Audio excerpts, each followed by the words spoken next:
My name is Sean Toomey. I'm one of the directors of Team Human. We're a product design and prototyping consultancy.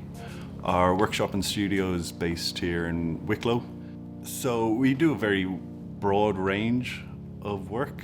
Our main work is medical devices, product design, consumer goods, and that can vary between kitchenwares and wearables, scientific equipment. But we're very lucky that we have such a good studio and team of engineers, and designers and makers, and such a great workshop that we also get kind of bespoke projects in as well. So things like working with sculptures and foundries where we've scanned small sculptures and then we've enlarged them to 12 or 16 feet high. We've then printed these on our 3D printers and they'll go off to a foundry to get cast in bronze. Clients will come to us at different parts in their journey. So they might come to us with a specific problem they need to solve, or whether it's resolving something to do with aesthetics or an interface usability, or sometimes they'll want us to take through the full journey. And if we're doing something like that, we'll start off with something like a body of research where we're looking at what the problem is, but then we're also trying to get as much information as possible before we start designing. So we might look at things like scientific research, we might look at different aesthetic models, materials, and basically get as much background as we can.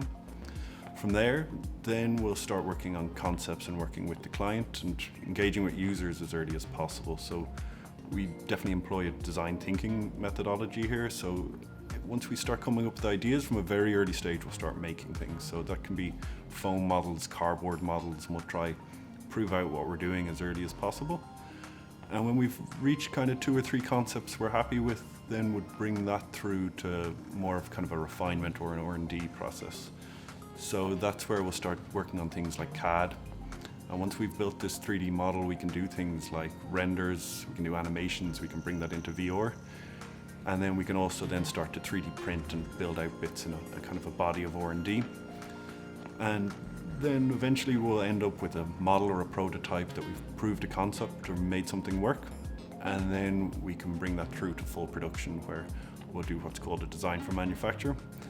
And that'll be working on tolerances and making sure we can process things in certain ways, be it CNC, injection molding, vac casting, different things like that.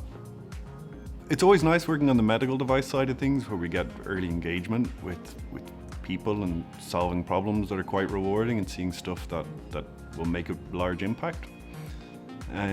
So a lot of the medical stuff is always, it's very satisfying. Some of the other more kind of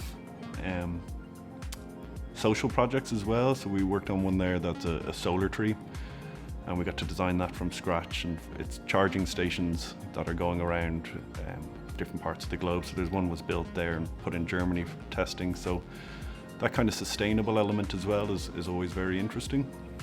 I think what we really like in here is the broadness, that we do get to work on something very, very technical, and then we'll also do something maybe much more in the craft sphere. So we work a lot as well with furniture makers. They might come to us with early designs and we can 3D print models that they can present to clients before making it full scale. So the variety is satisfying, and also when there is a social or a human impact as well.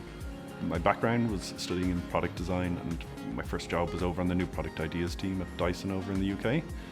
And I guess that's where the culture of here was instilled a little bit, where you're given a tough problem to solve and try to do it in a really innovative way. So probably the most rewarding thing here is where you build something and you turn it on and it works for the first time, or more than likely it doesn't. You iterate and you iterate and eventually it works. Ireland's got an unbelievable pool of talent, and it's got some great courses and great colleges, and we're very lucky in that sense. There's good backing as well for design.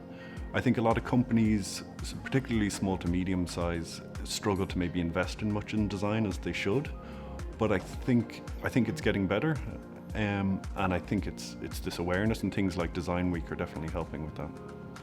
So the talk I'm doing is about the commercial realities of running a design practice and trying to stay true to your design, but also trying to bring in money. So it's a very interesting topic, and I look forward to hearing from different people. I know there's some great fashion designers and makers out there, so it should be an interesting conversation.